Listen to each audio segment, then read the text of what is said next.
ابھی علامہ کنتوری کا ذکر آ گیا تھا تو ایک ذکر کر دوں آپ کو کہ ایک شکار کھیلنے کے لیے اطراف کوفہ لوگ جاتے تھے، تو ایک مسلمان چلا گیا وہاں اندر صحرا میں گیا تو دیکھا کہ گرجا گھر یعنی دیر ہے راہب کا، پیاس لگی تھی تو گیا اور دروازہ کھٹکھٹایا دیر کا، تو پادری باہر آیا، کیا بات ہے؟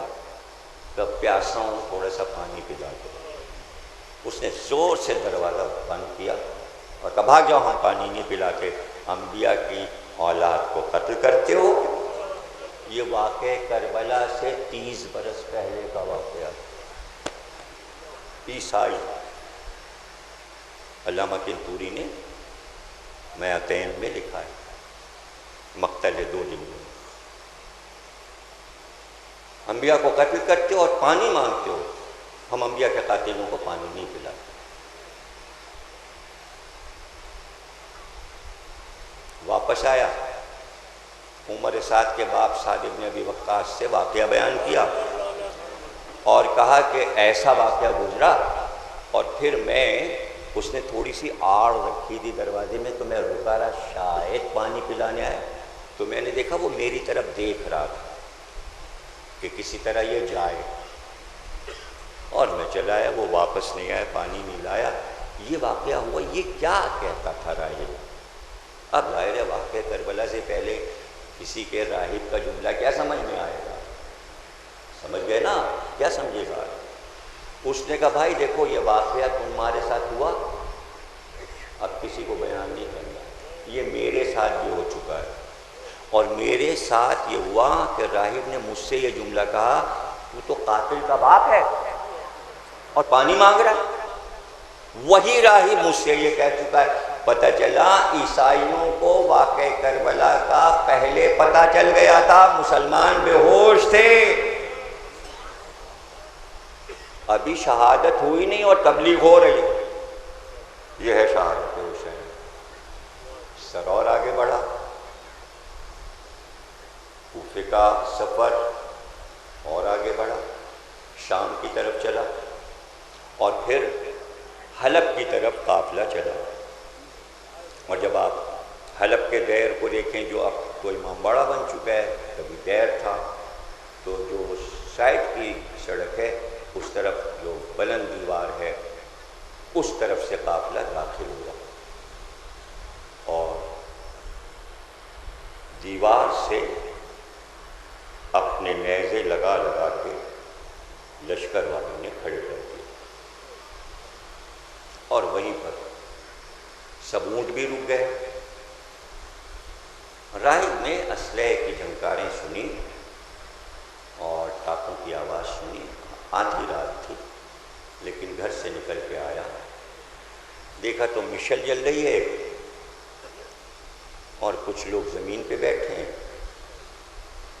کچھ گھوڑے سوار، کچھ اونٹ پر سوار۔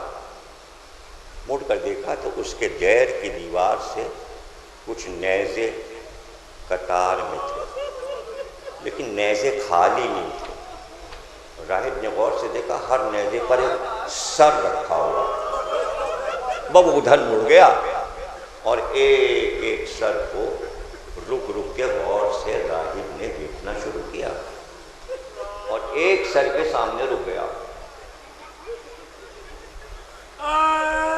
اور مڑ کر کہا کہ یہ سر، یہ چہرہ جیسے لگتا ہے میں نے کہیں دیکھا ہے۔ اب یہاں پہ میں مسائل روک رہا ہوں، راہب کے جملے پہ ایسا لگتا ہے جیسے میں نے اس کو کہیں دیکھا ہے۔ مسائل آگے بھی بڑھتے ہیں، میں یہاں پہ تھوڑا سا وقفہ لے رہا ہوں۔ جیسے ہی مباحثہ ختم ہوا اور راہبوں نے عظمت اہل بیت کا اقرار کیا، دوسرے دن ایک ایک کر کے راہب یمن کو جانے لگے، جو حلب سے آئے تھے وہ جانے لگے، مختلف شہروں سے جمع ہو کے آئے تھے، نجران کے سردار آئے تھے۔ ایک راہب جو حلب کا تھا جب جانے لگا تو اس نے راہبوں سے کہا ہم بغیر محمد محمد سے ملے ہوئے واپس نہیں جائیں گے، ہم سلام کر کے جائیں گے۔ مسجد نبوی میں داخل ہوا، اصحاب بیٹھے تھے، نبی بیچ میں تشریف فرما تھے۔ منظر یہ تھا کہ ابھی ابھی کسی غلام نے حسین کو لا کے گود میں دیا تھا، چند لمحے گزرے تھے اور حسین کو نبی نے گود میں لیا تھا۔ تو حسین زانو پہ نبی کے ایسے کھڑے تھے کہ ایک ہاتھ رسول اللہ کے گلے میں اور دوسرا ہاتھ چھوڑے ہوئے پیار سے کندھے سے ٹکے ہوئے کھڑے تھے، اور محبت کی نظر رسول کی حسین کے چہرے پہ تھی۔ حسین آ گئے، نبی تو کھل جاتے تھے حسین کو پا کے۔ راہب گیا، سلام کیا اور کہا میں واپس جا رہا ہوں، اور یہ تو ہمیں پتہ چل گیا کہ آپ لوگ روحانی لوگ ہیں، آپ کی دعاؤں کا کیا کہنا۔ میں لاولد ہوں، اب تک میرے کوئی اولاد نہیں، آپ اگر دعا کریں اللہ سے تو اللہ، یہ میری فرمائش ہے مجھ سے، چونکہ کمپیوٹر پہ مجلس موجود ہے، بچوں نے سنی ہے، بار بار سنی ہے، اور جہاں جاتا ہوں بار بار ان مسائل کی فرمائش ہوتی ہے۔ بہرحال مسائل کے لیے کوئی پابندی نہیں، دہرانا کیا، جتنی بار چاہے پڑھیے۔ بچوں کی فرمائش پوری کر رہا ہوں، نوجوانوں کی، اور تقریر خاتمے پہ پہنچ گئی۔ آپ دعا کریں کہ اللہ مجھے ایک بیٹا عطا کرے۔ پیغمبر نے غور سے اس کے چہرے کو دیکھا اور دیکھ کر کہا، راہب تیری پیشانی پر میں دیکھ رہا ہوں، تیری تقدیر میں اولاد نہیں ہے۔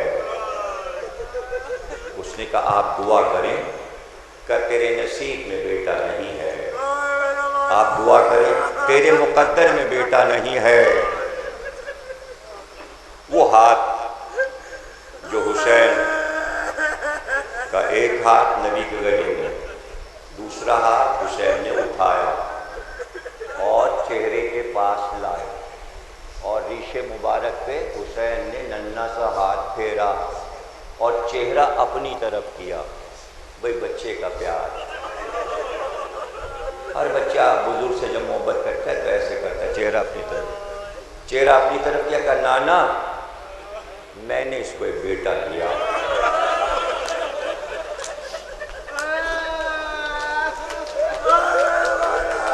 اب راہب کی طرف نہ رسول اللہ مخاطب ہے، حسین کی طرف دیکھ رہے ہیں۔ میں ابھی مصائب نہیں پڑھ رہا، میں واپس جاؤں گا، مصائب جب پڑھوں گا۔ ابھی میں صرف سمجھا رہا ہوں تاکہ کوئی اعتراض نہ ہو اس روایت پر۔ میں باقاعدہ بیک گراؤنڈ کے ساتھ پڑھتا ہوں، دلیل کے ساتھ پڑھتا ہوں، سمجھا کے پڑھتا ہوں، کتابی حوالے بھی دے دوں گا، اور یہاں کتابیں موجود ہیں اور علماء بھی موجود ہیں، کوئی پریشانی کی بات نہیں ہے۔ بہت غور سے سن لیں، سب کچھ ریکارڈ ہوتا ہے، کچھ چورے چھپی نہیں ہو سکتا ہے، سب سامنے کی باتیں ہیں۔ بہت اعتراضات ہوتے ہیں اس روایت پر، ہے نا، میں ابھی دلیلیں دیتا ہوں، لیکن یہ ہے کہ ذرا بولتے رہیے گا۔ گریہ اپنی جگہ ہے، داد اپنی جگہ ہے۔ میں یہاں پر داد لیتا ہوں، ہر جگہ جہاں پڑھتا ہوں داد ضروری ہے، اس بات کو سمجھنے کے لیے۔ میں نے ایک بیٹا دیا نانا راہب، حسین اس کے نصیب میں بیٹا نہیں ہے۔ نانا پھر ایک اور بیٹا دیا، حسین اس کے مقدر میں بیٹا نہیں ہے، نانا ایک اور بیٹا دیا۔ نبی کہتے چلے تقدیر میں بیٹا نہیں، حسین کہتے چلے ایک اور بیٹا دیا۔ بھئی 7 بیٹوں تک بات آ گئی۔ پھر جبریل اترے، وہی کی، اے حبیب اللہ یہ کہتا ہے بات تو خیر درود و سلام کے، آپ اگر نہیں کہتے رہیں گے تو قیامت تک حسین یہ کہتے رہیں گے ایک بیٹا دیا۔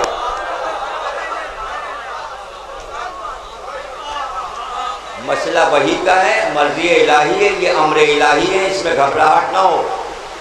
اب جب رسول کہہ رہے تھے کہ بیٹا نہیں ہے، توجہ ہے نا آپ کی، بھائی غور میری طرف توجہ رکھیے گا، کوئی الجھن کی بات نہیں ہے، میں یہیں تقریر روکوں گا، کوئی مسئلہ نہیں۔ جب کہا تھا رسول نے، توجہ کیجئے گا کیسے کہا تھا، ہر چیز لوح پہ لکھی ہے۔ رسول نے لوح کو دیکھا کہ اس کی تقدیر میں بیٹا لوح پہ نہیں لکھا، جیسے ہی حسین نے کہا بیٹا دیا، قلم نے لوح پہ لکھا ایک بیٹا دیا۔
روایت میں لکھا ہوا ہے، اور کہ کسی بھی عبادت میں آپ مشغول ہوں اور بارش ہونے لگے، چاہے حج کر رہے ہوں، خانہ کعبہ میں ہوں یا نماز پڑھ رہے ہوں، اگر بارش ہونے لگے تو یہ دلیل ہے کہ آپ کی عبادت قبول ہو گئی۔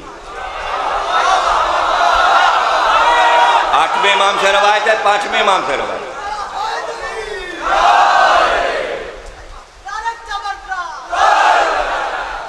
جناب علی لوح پہ لکھ گیا، کیوں؟ اس لیے کہ اللہ کہتا ہے امر یہ ہیں، یہ ارادہ کرتے ہیں تو ہم ارادہ کرتے ہیں، اور اگر کسی کی سمجھ میں نہ آئے تو شب قدر آنے والی ہے، اور حکم ہے کہ 70 بار سورہ نازل نہ پڑھو۔ جب 70 بار پڑھنا شب قدر میں تو یہ کہہ کے پڑھنا، پروردگار امر سمجھا دے، ہمیں اپنا امر سمجھا دے، تیرا امر کیا ہے، تیرا امر کیا ہے۔ اسی سورے سے جواب مل جائے گا کہ امر ہم لے کر فرشتوں کو بھیجتے ہیں، جاؤ یہ سارا امر ان کو دے آؤ۔ کس کو دے آؤ؟ جو صاحب امر ہے، جس کے پاس امر الہی ہے وہ صاحب امر ہے۔ یہی تو سلام کرتے ہیں نا، تو اس وقت امر کے مالک امام زمانہ، اور اس وقت امر کس کے پاس ہے؟ نبی کے سامنے امر کس کے پاس ہے؟ رسول اللہ نبی ہیں، اور امر کس کے پاس ہے؟ بھئی صاحب امر کون ہے رسول اللہ کے دور میں؟ نہیں پتا آپ کو؟ بتاؤں، رسول اللہ تو نبی ہیں، ان پہ وحی آتی ہے، امر کس پہ آتا ہے؟ امر آتا ہے جناب سیدہ پر، جزو رسالت ہیں، جو جزو ہوگا وہی اس پہ بھی آئے گی، ان پہ امر آتا ہے۔ تو حسین کس کے بیٹے ہیں؟ سیدہ بی بی پہلی صاحب امر، پھر مولا علی صاحب امر، پھر امام حسن صاحب امر، پھر امام حسین۔ اور امر کیا ہے؟ امر کو بھی اشارے میں سمجھائے دیتا ہوں۔ بچوں نے کہا کپڑے کہاں ہیں اماں؟ بتا ہے ہی نہیں، وجود ہی نہیں ہے۔ جس چیز کا وجود نہ ہو اور ہو جائے وہی امر الہی ہے۔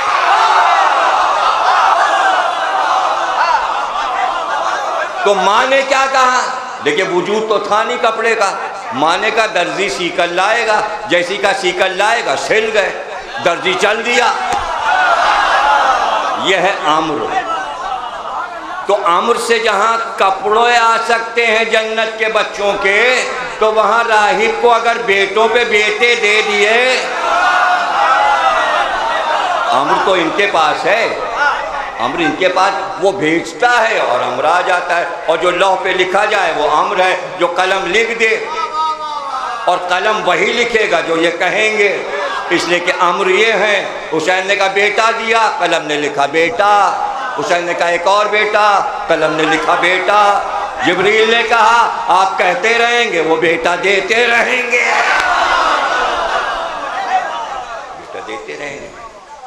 اور جناب ایسے بیٹے تو حسین ہی دیتے ہیں، منت والے بیٹے حسین دیتے ہیں. تو کسی نے مجھ سے کہا بیٹا تو اللہ دیتا ہے. میں نے کہا دیتا ہے، لیکن ہر رنگ کا دیتا ہے.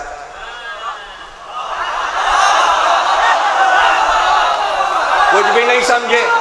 ارے بیٹا اللہ ہی دیتا ہے، لیکن دنیا میں کتنی طرح کی مائیں ہیں، اتنے طرح کے بیٹے، اور سب اللہ نے دیے. حسین جب بیٹا دیتے تو حسین ہی ہوتا.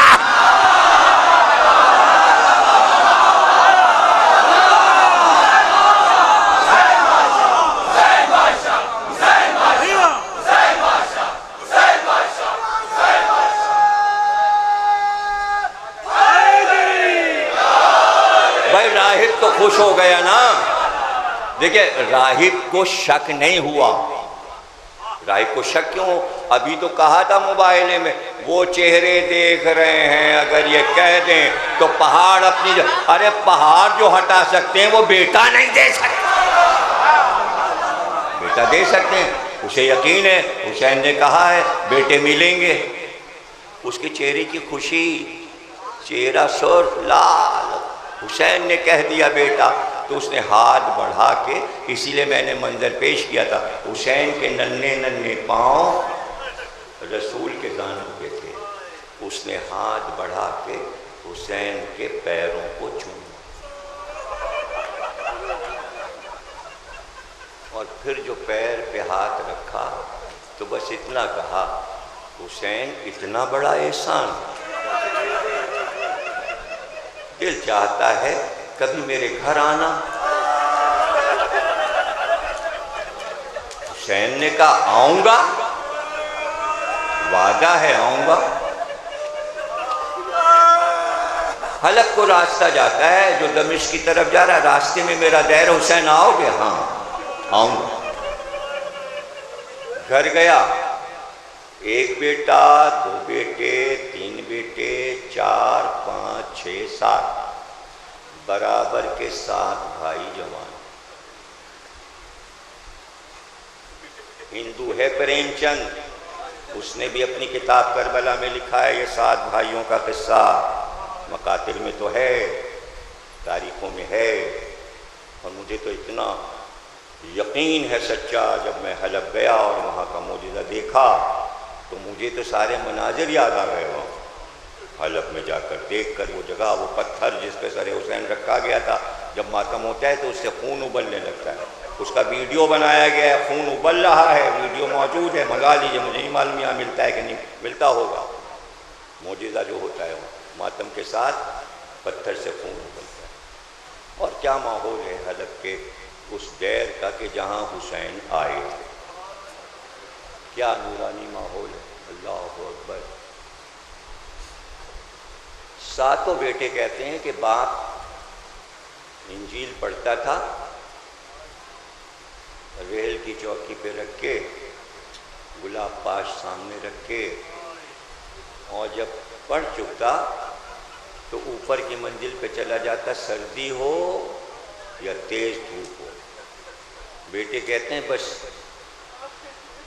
عراق کی طرف رخ کر کے دیکھتا رہتا، صحرا کی طرف کچھ دیر دیکھتا پھر آ جاتا. بیٹے کہتے ہیں آپ چھت پہ جا کے کیا دیکھتے ہیں؟ کسی کا انتظار ہے؟ بیٹوں سے کہتا ہاں، کسی نے وعدہ کیا ہے آنے کا، آئے گا ضرور، آئے گا. اگر 50 برس بھی گزر گئے ہیں تو کیا ہوا؟ مجھے یقین ہے وہ آئے گا. 50 برس گزر گئے، آئے گا. اور اسے پتہ بھی نہیں چلا، مہمان آ گئے. ہم واپس آ گئے مصائب کی طرف. سر کو غور سے دیکھا اور مڑ کر شمر سے کہا یہ سر تھوڑی دیر کے لیے مجھے دے دے.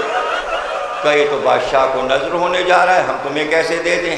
واپس گیا، صندوق کھولا، کچھ اچھرپیاں نکالی، لے کر آیا کہ یہ لے، تیری نظر کرتا ہوں یہ سر دے دے۔ لالچی تو تھا ہی شمر، سر دے دیا، سر کو لیا، اندر آیا، جس ریحل پر انجیل رکھی تھی ہٹایا اور اسی پہ سر کو رکھا، گلاب پاش لیا اور اس پہ چھڑکا، اور اس کے بعد دو زانو ہو کر ادب سے ہاتھ جوڑ کر بیٹھ گیا، اور اس کے بعد کہا اے سر، یہ تو میں سمجھ گیا کہ تو کسی عام انسان کا سر نہیں، تو ہے کسی عظیم انسان کا۔ پتہ نہیں جب سے تجھے دیکھا ہے کیوں محبت سی ہو گئی ہے، لیکن جب سے تجھے دیکھ رہا ہوں دو باتیں تو مجھ پہ ظاہر ہو گئی۔ ایک بات تو یہ ظاہر ہو گئی کہ تو پیاسا مارا گیا ہے، اس لیے کہ تیرے گلے کی رگیں خشک ہیں، خشک، تجھے مرتے وقت پانی نہیں دیا گیا۔ اور دوسری بات مجھے یہ معلوم ہو گئی کہ پہلے تیرے سامنے تیری جوان اولاد کو مارا گیا، پھر تجھے قتل کیا گیا، اس لیے کہ تیری آنکھوں کے حلقے یہ بتا رہے ہیں کہ تو نے اولاد کا غم پہلے اٹھایا ہے۔ میرے بھی جوان بیٹے، میں جانتا ہوں کہ بیٹوں کی محبت کیا ہے، مگر اے سر، تو کسی برگزیدہ کا سر ہے۔ اگر تو خود ہی بتا دے کہ تو کون ہے۔ ایک بار ہونٹوں کو جنبش ہوئی کا راہب پہچانا نہیں اب تک؟ کیا نانا کی آغوش میں کھڑے ہوئے مجھ کو نہیں دیکھا تھا؟ کیا نانا سے بیٹا نہیں مار؟ ارے تم حسین ہو۔ جزاک اللہ، جزاک اللہ۔ اللہ آپ کی آبادوں پہ رحمت نازل فرمائے، اللہ آپ کے گھروں کو آباد رکھے، اللہ کوئی غم آپ کو نہ دے سوا غم حسین۔ تم حسین ہو، قسم کھاؤ کہ تم حسین ہو۔ ایک بار ایک بی بی کی آواز آئی، اے راہب، صرف حسین نہیں، حسین کی ماں ننگے سر